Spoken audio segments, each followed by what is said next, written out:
Good afternoon, everybody. I would like to thank the National Indian Education Association for inviting me here today to talk about DRNY, the Protection Advocacy System for individuals with disabilities, the rights of students with disabilities, and the services available for students with disabilities as they transition to adulthood. I would also like to thank you all for taking the time out of your busy schedules to listen to my presentation. My name is William Tronsor, and I'm a staff attorney here at Disability Rights in New York. I'm licensed to practice law in New York and at the federal level.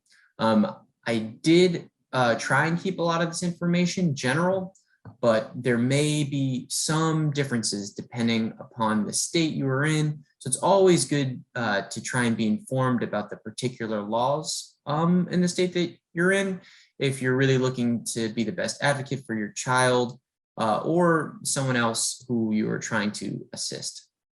At the end of this presentation, I will provide you all with my contact information. So feel free to reach out to me by email or by giving me a call if you have any questions about this presentation or really anything else. So let's just jump right into it. So the first question you probably have is, what is Disability Rights New York? Disability Rights New York is a nonprofit organization. We protect the civil and legal rights of all New Yorkers with disabilities. Our purpose is to ensure that all individuals with disabilities are treated equally with dignity and respect. We hope to create an inclusive world, one that provides an equal opportunity for individuals with disabilities and one that is free from discrimination, abuse, and neglect. In an ideal world, if we were able to reach our goals, our services would no longer be needed. Now, DRNY is part of the overall protection advocacy system for individuals with disabilities in the country. And I'm just going to show you a really quick, short video that I hope you all enjoy about, what we are here at Disability Rights New York. Did you know there is a nationwide advocacy system to protect people with disabilities, and that it was created right here in New York State?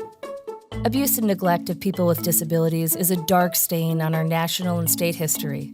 The exposure of Willowbrook in 1972 was the catalyst for the disability rights movement, initiating several acts and programs into legislation. By 2013, Disability Rights New York was designated as New York's Protection and Advocacy System and Client Assistance Program. What do we do? DRNY is a private nonprofit that provides free legal and advocacy services to individuals with disabilities, both seen and unseen. We have the unique authority to monitor programs that deliver services and investigate allegations of abuse and neglect. As the only organization with this authority in New York State, our goal is to help our clients exercise their own life choices and fully participate in community life. How are we different? There are many organizations undertaking disability advocacy in New York State. However, we are the only organization designated by Congress to identify rights violations and advocate for systemic solutions. We are not a state agency, nor are we a part of the government. But we do fight to give a voice for those who are hidden, abused, and neglected throughout the state. Under the following programs: CAP, PAT, PABS, PAD, PAMI, PAIR, PARP, PATB, and PAVA, DRNY works to address discrimination affecting New Yorkers. If you want to learn more about DRNY, please visit our website, www.drny.org, and follow us on our social media platforms.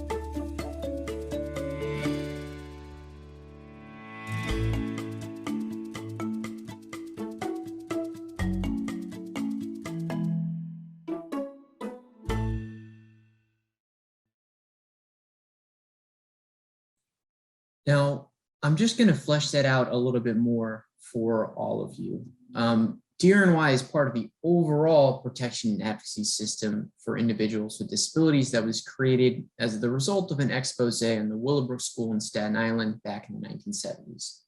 The conditions these individuals with intellectual and developmental disabilities were being kept in Willowbrook was so shocking that it started a national conversation about the need for better support and services for individuals and better protections for individuals with intellectual and developmental disabilities.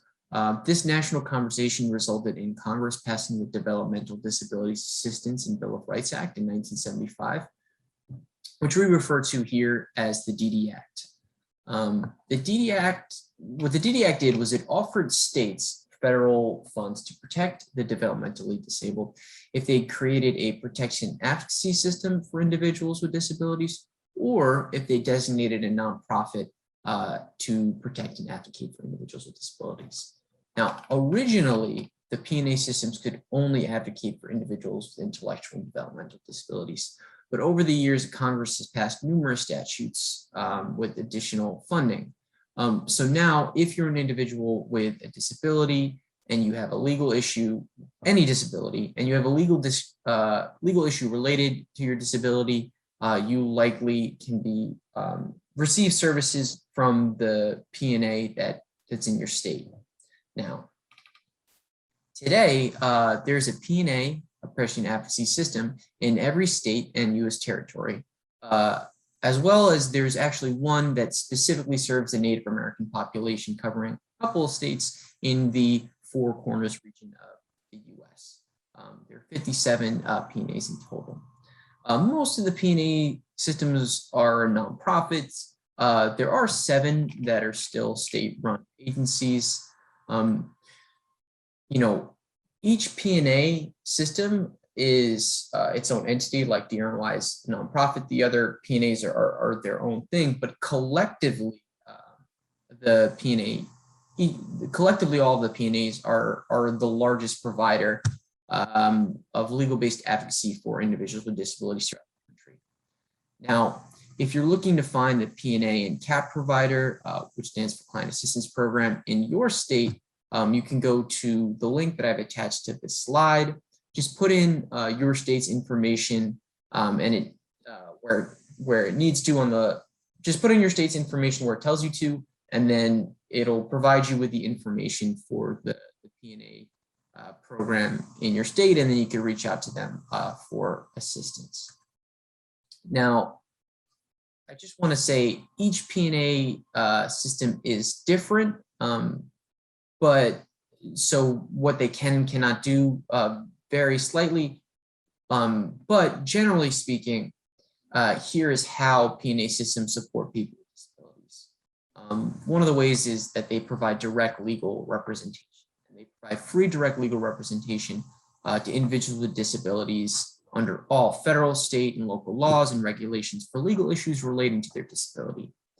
They will pursue mediation, negotiation, administrative, and really any other appropriate advocacy to further the civil rights of individuals with disabilities. P&A systems also provide a lot of technical assistance. So if an individual reaches out, they will advise individuals of their rights under various laws and how they can enforce their own rights through self-advocacy. P&A systems also provide a lot of systemic advocacy. Will gather data and conduct investigations based on issues that appear to be impacting groups of individuals. For example, we'll do investigations of group homes, prisons, schools, or really any other location based on multiple complaints of abuse or neglect. And we'll issue reports on systemic issues to policymakers and to the public in the hopes to make systemic change to the issues that we found through our investigation. We do a lot of education, educating and informing the public about issues that may be impacting the disability community. But we also will provide information to policymakers and provide comments on proposed policies that may impact large numbers of individuals with disabilities, and explain to them how these policies may impact those individuals. We do a lot of outreach. P&A systems overall do a lot of outreach, kind of like I'm doing here today to inform about DRNY, P&A system, and special education law. But P&A systems also do more specifically tailored trainings, which we call Know Your Rights trainings, on specific areas of the law, such as special education, accessibility, employment discrimination, the reasonable accommodation workplace, and the list could go on and on. We can also do trainings on a particular topic if you reach out to us about it and give us enough advanced notice. We also provide P&A systems provide a lot of information and referrals. We connect individuals with resources and groups to address concerns that they have when they reach out to us. For example, here at DRNY, our intake team really prides themselves on doing the best they can to help everyone. What I mean by that is if you contact your intake department, they're going to do the best they can to listen to what your issue are and try and figure out the best way that we can assist you. Does that mean that everyone is going to get an advocate or a lawyer? No, but if it's not something that's in our wheelhouse, they'll try and determine what the issue is and then hopefully put you in contact with an organization that may be able to help you with your issue if it's not something that's particularly in our wheelhouse and something that we can help with. Now that you have an idea of how P&A system, how they actually support individuals with disabilities, I'm going to give you a general idea of all the areas in which they support people with disabilities. So P&A systems support people with disabilities in a range of areas, one of them being education. P&A systems can help students with disabilities to get the services that they are entitled to under the law. And that could be anything from the beginning of the process where a parent thinks their child has a disability and may need special education service, or a situation where the student already has an individualized education plan or a 504 plan, which I'll talk about in a little bit. And the school isn't implementing them appropriately. P&A systems also do their best to ensure that students are educated in the least restrictive environment. And P&A systems can look at more systemic issues in schools if there are particular policies that are impacting students with disabilities. Another area that we assist with is transitioning to adulthood. And what I mean by transitioning to adult is simply put, just assisting students as they, are moving from their high school or graduating from high school into the workforce or to higher education. And that's what I mean by that. So P&A can help individuals basically transition from school to their employment or to higher education. And I'll get into more detail about that a little bit later in this presentation. Another area P&A systems can assist with is employment. P&As can help persons denied reasonable accommodations requests in the workplace, or if an individual with a disability was discriminated against because of their disability at any stage in the employment process, whether it occurs during the application process while they're working, or if the discrimination is the reason that they think they may not be getting a promotion and they've worked at a place for a while. Another area that we assist people with is P&A systems assist people with is independent living. P&A systems advocate for people to be able to live independently. We advocate for individuals to have the support they need to live independently in the community, and so that they have the same freedom of choice as their non-disabled peers. We also assist with access to services. P&As can help individuals who cannot access certain buildings or public places that are not in compliance with the ADA. We can ensure that the services being offered, provided by public and private agencies, are accessible to you. P&A systems also do a large amount of investigations and monitoring of schools, hospitals, nursing homes, prisons, and really any place that's provided federal funds and providing services to individuals with disabilities to ensure that individuals in those facilities don't experience the same abuse and neglect that occurred in Willowbrook back in the 1970s. Now that I've talked about the P&A system and DRNY, I'm going to switch gears and give you all a brief overview of special education law and the rights of students with disabilities.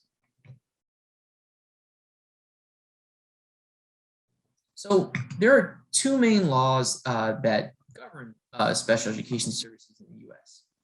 Section 504 of the Rehabilitation Act and the Individuals with Disabilities Education Act. Both of these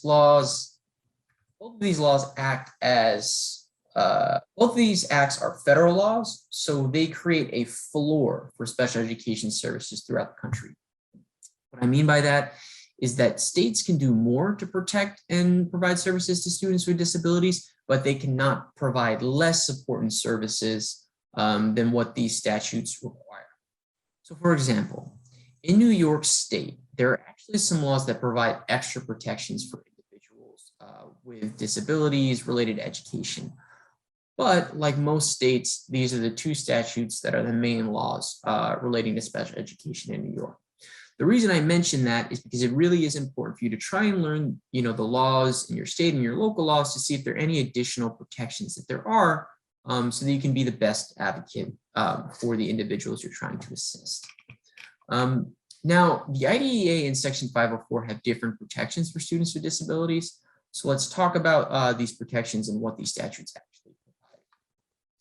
Section 504 of the Rehabilitation Act states that no otherwise qualified individual with a disability shall solely by reason of his or her disability be excluded from the participation in, be denied the benefits of, or be subjected to discrimination under any program or activity receiving federal financial assistance. You're probably thinking, great, but what does that mean?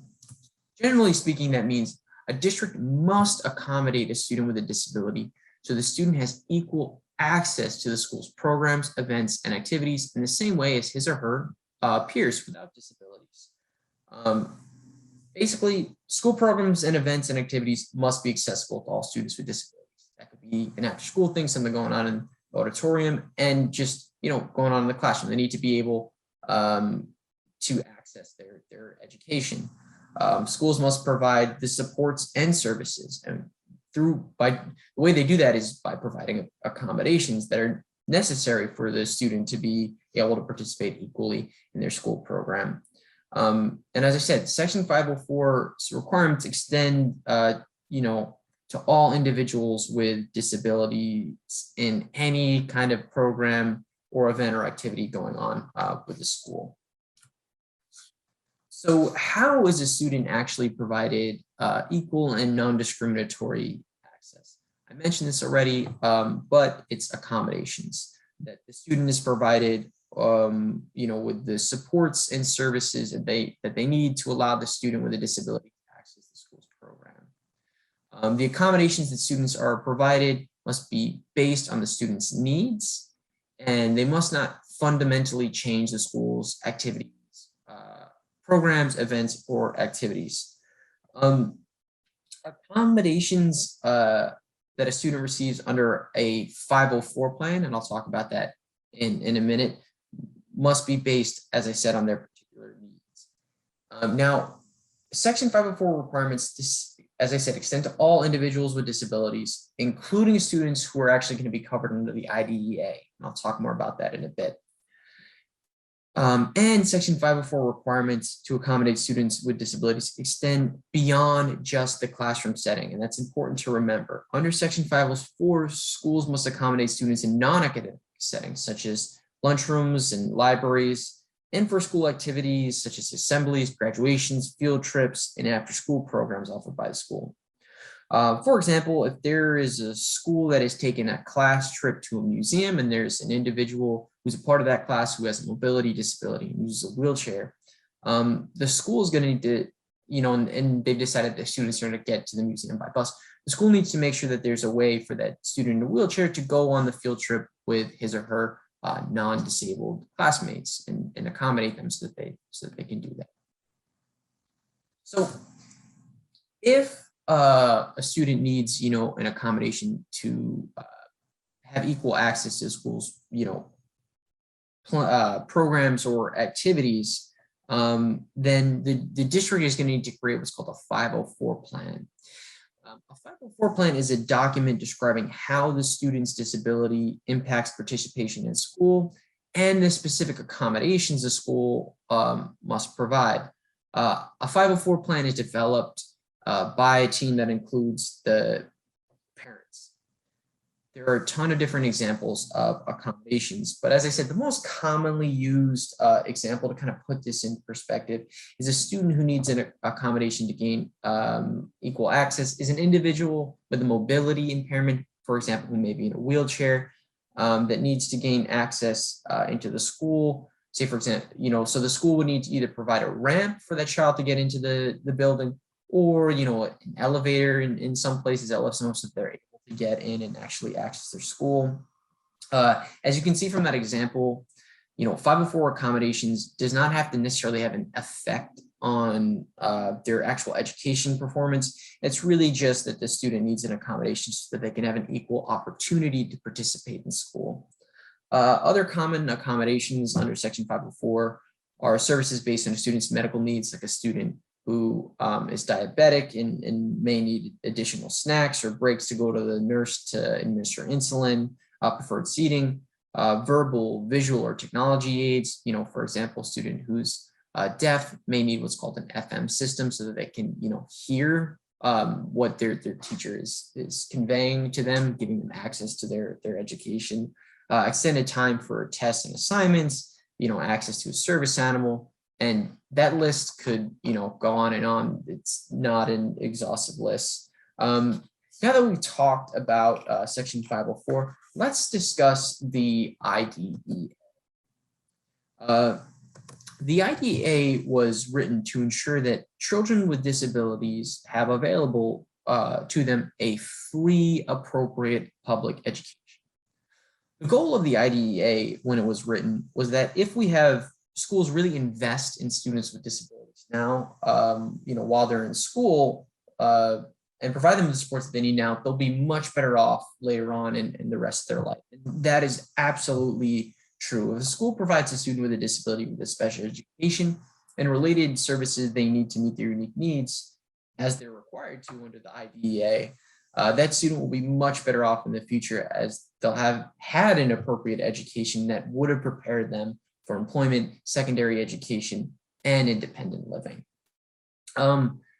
What you're probably thinking though right now is, what is free, appropriate public education actually mean? So the F in free, appropriate public education means free. It means that the special education and related services that the student receives from the district are at no cost to the parent. A means that your child with a disability is entitled to an education that is appropriate for them. I'm going to talk a little bit more about this one and go into a little bit more detail. A district must provide personalized instruction supports and services that allow a child with a disability to benefit educationally from instruction. So the IDEA is for students whose disability is having an impact on their education. Now, an educational program must be reasonably calculated to enable that child to make progress in light of their disabilities.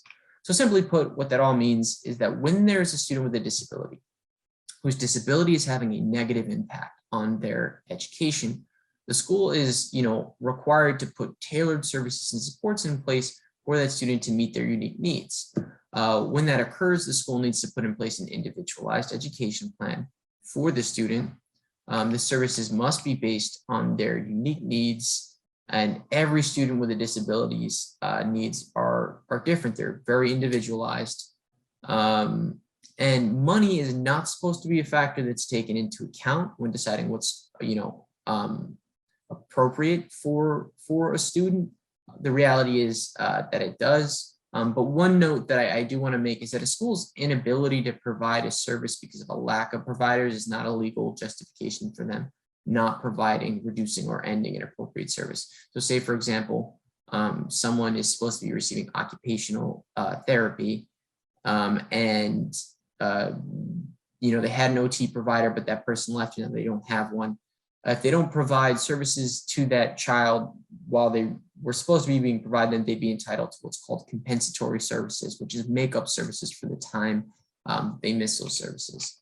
So some examples of appropriate related services may be speech language pathology, audiology services, psychological services, physical and occupational therapy, counseling services, orientation and mobility services, resource room health services, and honestly, that list could also go on and on.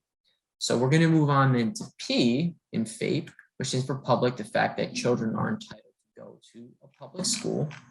NE that refers to the fact that every eligible school, a child must be provided with an education. Now, the IDEA also has a requirement that students with disabilities must be educated in the least restrictive environment.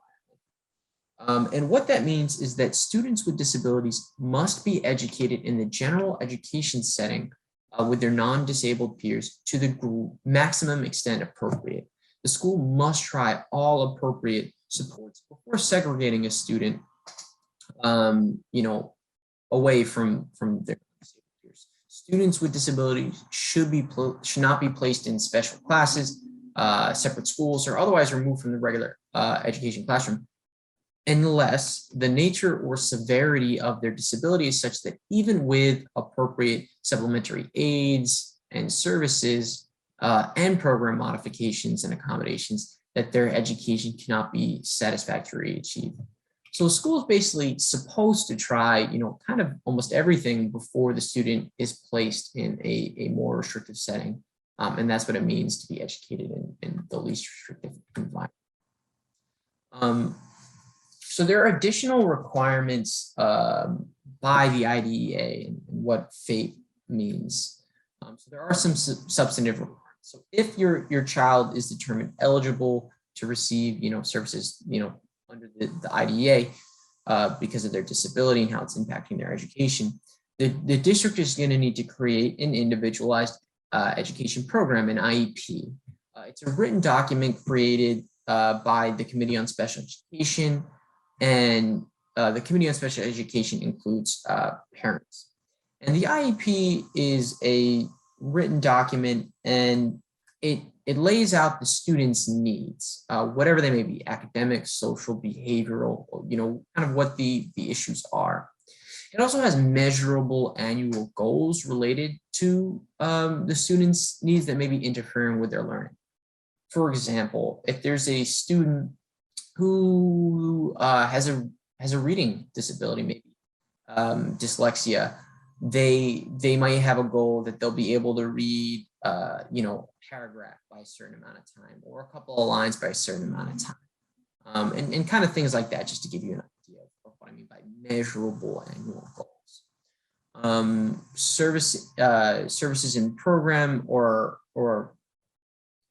placement, school will be provided, and what I mean by that is they just need to list what the individual's services are, what their program is going to be in their placement. So say if there is a child that needs to be moved, in a smaller classroom setting, it'll list that they're in a 1211 or 811 or something along those lines. It'll also list any other services that they need. If they need speech, language therapy, or whatever it is, it'll list that in their IEP, what their related services and accommodations are. It'll also, as I said, list their accommodations, such as test taking in separate settings, assistive technology, reduced homework breaks, whatever else their accommodations may be. And the student must receive an educational benefit and make progress towards their IEP goals. And that's kind of how it's measured. So you have these goals, and if they're making progress towards the goals in their IEP, then we know that they're benefiting educationally from their education. The best way to think about an IEP is that it's a contract between you and the school for the services and accommodations that are appropriate for your child or the child that you're trying to support, that they must provide. If they don't provide the services in your child's IEP, your child is actually entitled to, as I said something before, compensatory education, which is just make up services for the services that they're entitled to that they missed. There are also a number of procedural requirements under the IDEA. There are a number of different procedures schools must follow, and one of them is determining eligibility. Under the IDEA, districts are required to identify and evaluate children suspected of having a disabilities whose families live in the district. You may have heard this called child find before. They had this affirmative duty to try and find individuals who need, essentially these services.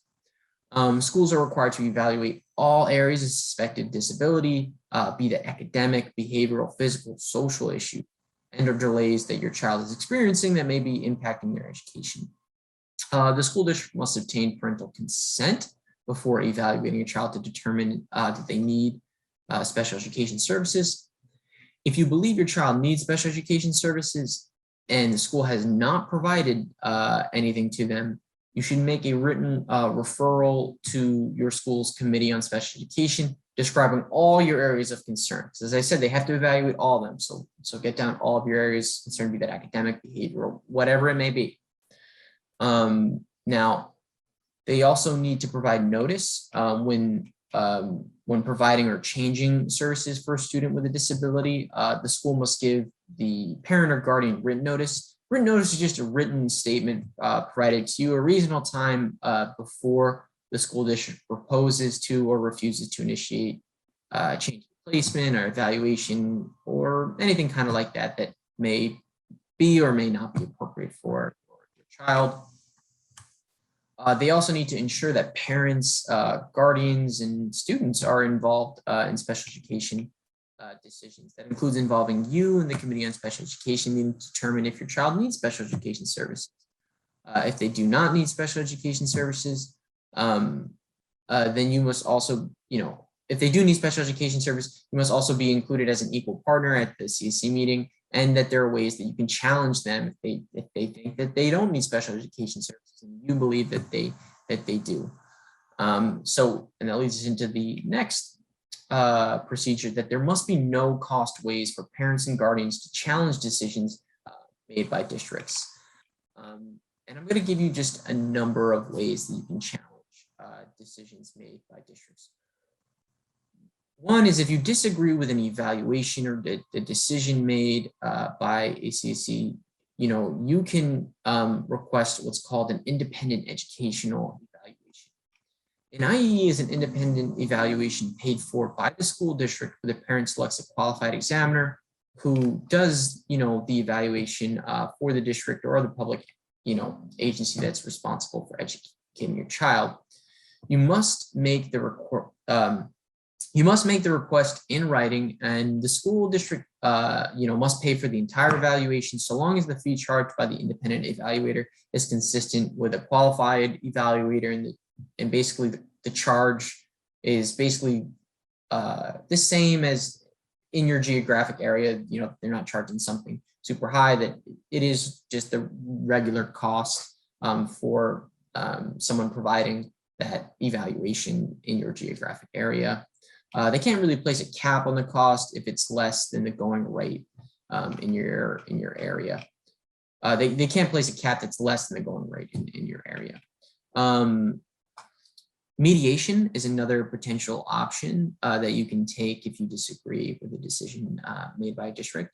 Mediation is where an impartial mediator, basically a third party who is trained in effective mediation techniques and is knowledgeable about the laws relating to special education, sits down, with you and the district, and listens to what you have to say, what the district has to say, and you both kind of come up with an agreement that you're both happy with.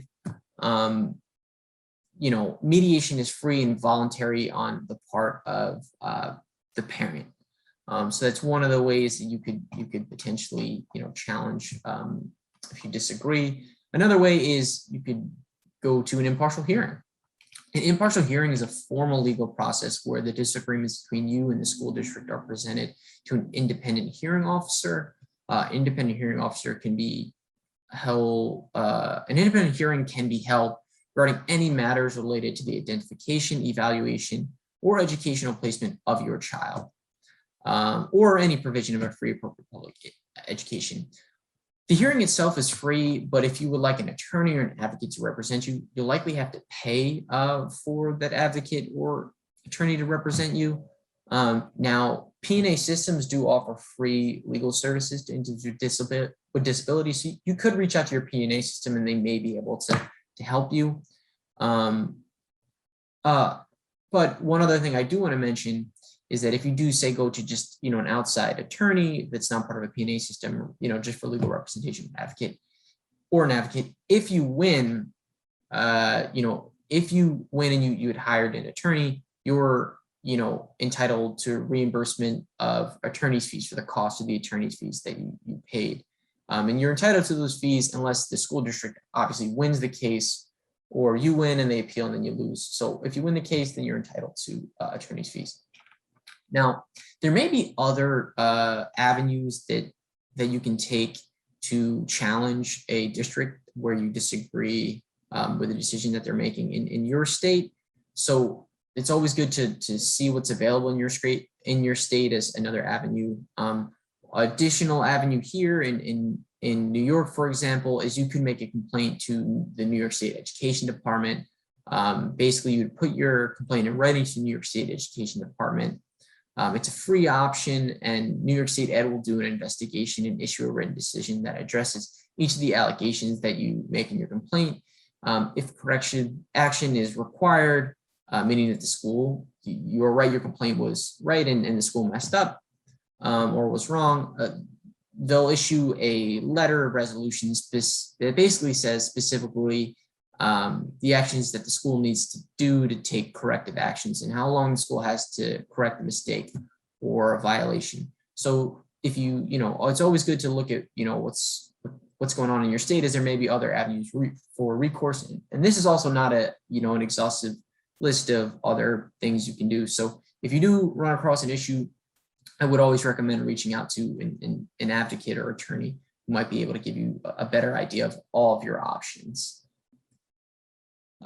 Here, I'm going to do a quick comparison of the two laws that I've talked about, so that you all have a better understanding of the differences between the two of them. To receive services under the IDEA, a student with a disability must fall into one of these 13 disability categories. I didn't actually include them here because honestly, it's not all that important in my time in practicing. There's never been an issue where someone isn't going to receive services because they don't fall into one of 13 categories, or at least it hasn't come up where they don't fall into one of the 13 categories. If your child has a disability that's having an adverse impact on their education, they are likely going to fall into one of the 13 disability categories. To receive services, they need to fall into one of these 13 disability categories. Their disability needs to be having an adverse impact on their educational performance, and that they require specialized instruction or related services to benefit from instruction. And the standard, again, for the IDEA, remember it's related to education and everything like that, is the appropriate standard. So whether that service or related services support is appropriate for that student. So one thing I want to mention at CSE meetings, you may want to, some people are inclined, and parents and advocates say, hey, this is what's best for my child. My child needs this, or my child needs that because this is what's best. I would advise you to refrain from doing that because the standard is appropriate. So the minute you start talking about best, the district is going to respond to you, well, that's not the standard, it's what's appropriate. So when you're trying to convey that your child needs this appropriate, related service or support, it's, hey, this is appropriate for the student and here's why, not this is what's best for that student and here's why. So just remember that. Now, to receive services under Section 504, the student needs to have a physical or mental impairment that substantially limits major life activity. Major life activities include things like eating, sleeping, standing, lifting, bending, reading, concentrating, thinking, communicating. Those are just a couple of examples, and the list can go on and on. A physical or mental impairment that substantially limits a major life activity was intentionally, made as like a low bar by Congress so that it covers more people. It encompasses a lot of people. So it's a really low bar. So it covers a vast number of people. And the student, and to have a 504 plan, the student requires accommodations, supports, and or services to gain comparable access to the district's programs or services as their non-disabled peers. And the standard for Section 504 is a reasonable standard. Now, one additional thing, I just want to remind you all about Section 504 is that it doesn't just apply to education. It's about those additional things going on in the school, after school programs, and things going on in the auditorium, and they all, or field trips, like all those things. Students need to be accommodated so they have equal access and opportunities to participate in those other programs. Now, students with disabilities also have additional protections when it comes to discipline, and when it comes to suspensions and other disciplinary actions that can be taken by the district that take them out of the regular education setting. So if a child with a disability is suspended for more than 10 days, it's considered a change in placement is said to have occurred, and the school must hold what's called a manifestation determination meeting or review. This 10-day limit that I'm talking about does not have to be reached by a single suspension. So it doesn't just have to be that something occurred and the child is suspended for, say, 11 days or 12 days. It could be that your child was suspended multiple times during a time period for very similar, for very similar reasons. So think of, something happens here, they're suspended for 4 days. Something happens over here, they're suspended for 3 days. Something happens over here, they're suspended for 5 days. You can add those all together, and cumulatively, if it's over 10, that would also be considered a change in placement. So it's either there is a suspension for more than 10 days, like outright, that it's 12 or 13 days, or a number of different suspensions that cumulatively together are greater than 10 days, then it's considered a change in placement, and they have to conduct a manifestation determination meeting. A manifestation determination meeting is, held to decide, whether there is a relationship between the student's disability and the behavior that resulted in the disciplinary action. So generally speaking, and there are exceptions to this, but if there is a relationship between the student's disability and the behavior that resulted in the disciplinary action, they should not be disciplined for it. I think we can all agree that we don't want to be disciplining individuals for things that, are related to their disability. So if, conduct must be found to be a manifestation, essentially caused by the child's disability, if the conduct in question was caused by or had a direct and substantial relationship to the child's disability, or the district in question, or the conduct in question was caused by the district's failure to follow the child's IEP appropriately. Now, if the conduct is determined to be a manifestation of their disability, the district must either conduct what's called a functional behavior assessment, had the district already been working on what's called an FBA, a functional behavior assessment. They just need to continue it and implement the BIP that they were working on. Or if the child already has a behavior intervention plan, a BIP, they must modify the child's behavior intervention plan as necessary to essentially address the behavior. So hopefully these actions don't happen again in the future. And they must return the child to their original placement. Now, there are some, exceptions to that, and I'll talk about that in a second. But what a functional behavior assessment is, it's a research-based process of determining whether a student has a challenging behavior. It focuses on data, and it gets inputs from teachers, parents, and the student to look at what might be the causes and triggers of these actions taken by the student that are resulting in discipline. Is it something with a classroom environment or demands that are being placed on the student? So they're trying to get to the bottom of what is causing the student. So they'll look at things like, okay, let me take a look at this child's schedule. Oh, would you look at that? These actions which are resulting in suspension are always happening in math class. That's strange. It's not happening in any of the other classes. Let's go monitor that class. What's going on in that class that might be causing the student to act up? Then it'll result that FBA will be taken, and they'll create what's called a behavior intervention plan, which is a written document that is based, as I said, on the FBA, that I then identify strategies to address the behavior. So if they realize, oh, these particular things are triggers, what can we do for this student to reduce the amount of times that these triggers can happen, or what can we do to them, for them, or provide to them so that they aren't being triggered as much. And then everyone benefits and they're remaining in classroom and these instances aren't happening and they're continuing to be educated and hopefully not being suspended and taken out of the classroom setting. So the BIP is to really try and address the behaviors so that they don't keep happening. Now, as I said, if it is a manifestation, they do need to return the child to their placement unless the parent and the district agree that, hey, maybe this isn't the right placement for the child, and then they can move them to a different placement.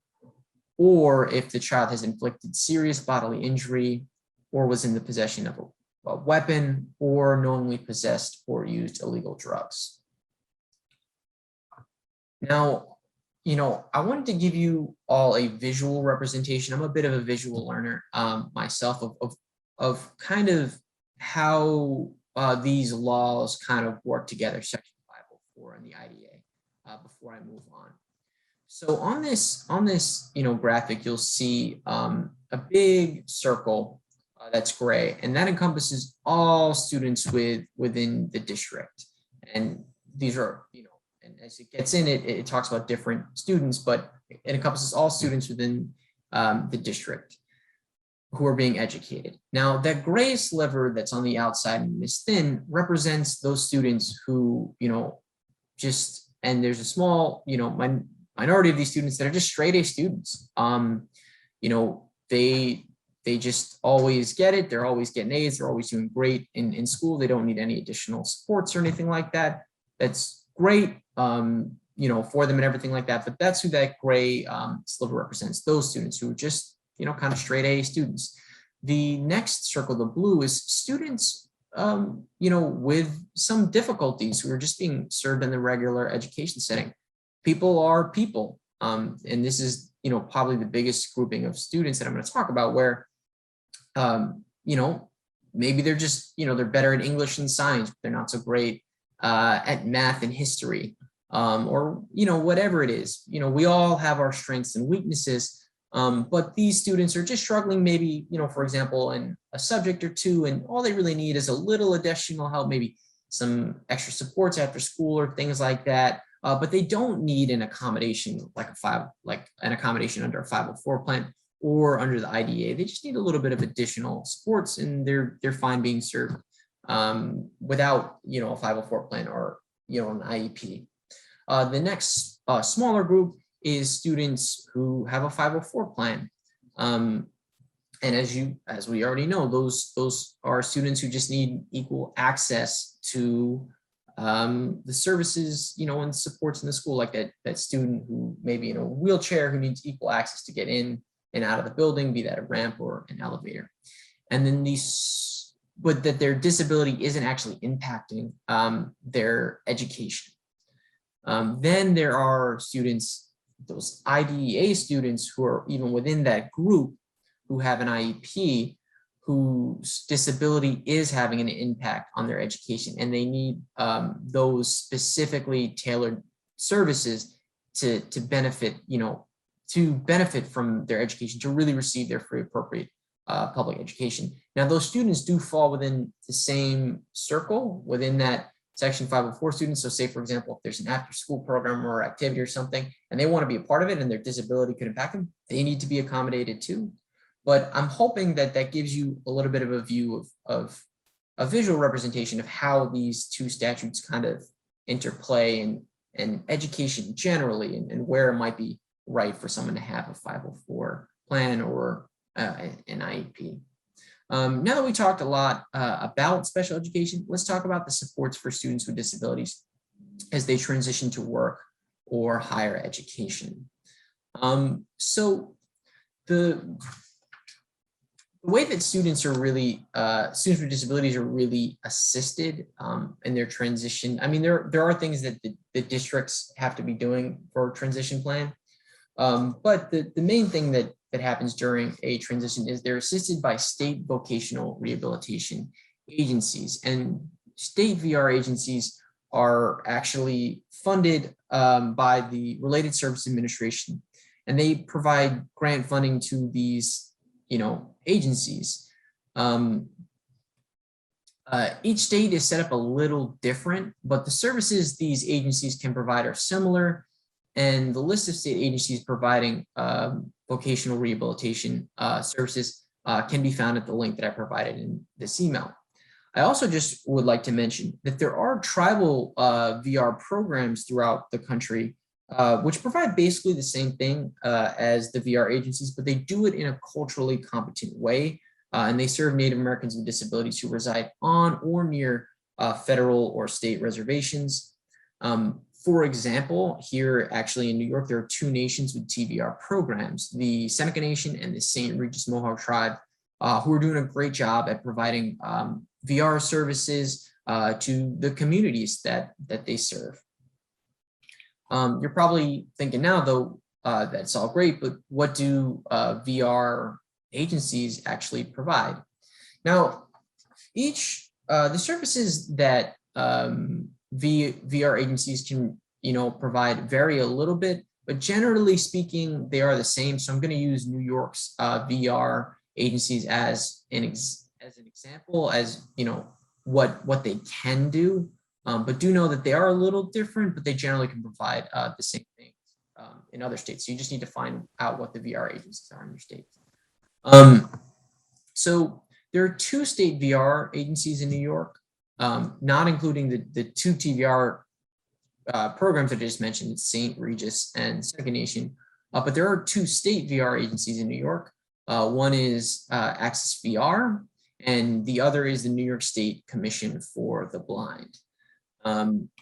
So Access VR is a state agency that helps individuals with disabilities to choose, train for, and find suitable employment. Access VR can work with most people with disabilities, but there is one exception. Access VR cannot work with individuals who are legally blind. Those individuals receive their services specifically from the New York State Commission for the Blind. The services that Access VR and the New York State Commission for the Blind are essentially, the same. It's just the difference is really just who they serve. So you're probably thinking, how do they help? So remember, Access VR and other VR service providers can provide services that are needed to assist with reaching employment. They can help individuals in obtaining what you need to prepare for, obtain or maintain employment. Now, you need to have a documented medical disability or something like that in order to receive service from a VR agency. But normally, if you have 504 or an IEP, that kind of works as qualifications, generally speaking. Now, Access VR and the New York State Commission for the Blind role in your employment search is to assist you in choosing, planning for, and coordinating the required services to reach your employment goals. Now, not all, no single service is guaranteed to the person, and all are determined on a case-by-case basis. But there are a good amount of services VR agencies can provide. They can provide assessments to determine an appropriate work goal, career counseling, guidance, college tuition, and also funding for books and other things like that related to college, or training costs and related books, tools, etc., and other things to really assist you in being gainfully employed or moving up to higher education. They can also help with job placement services. They can provide you with this technology. They can assist with transportation, vehicle modifications, if that's a barrier to getting to and from work. They can help prepare you for interviews and connect you with other employment-related service organizations.